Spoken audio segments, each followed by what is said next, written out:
ये DJI spark है और आज मैं आपको दिखाऊंगा कि आप इस ड्रोन पर हिस्टोग्राम को कैसे सक्षम या अक्षम कर सकते हैं।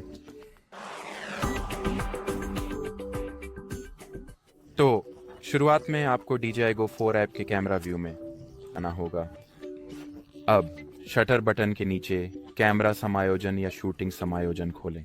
यहाँ सेटिंग्स की आखिरी श्रेणी में जाएं, चाहे ये वीडियो मोड में हो या फोटो मोड में, कोई फर्क नहीं पड़ता। इस श्रेणी का आइकन अलग दिखेगा, लेकिन श्रेणी स्वयं जैसा कि आप देख सकते हैं समान रहती है।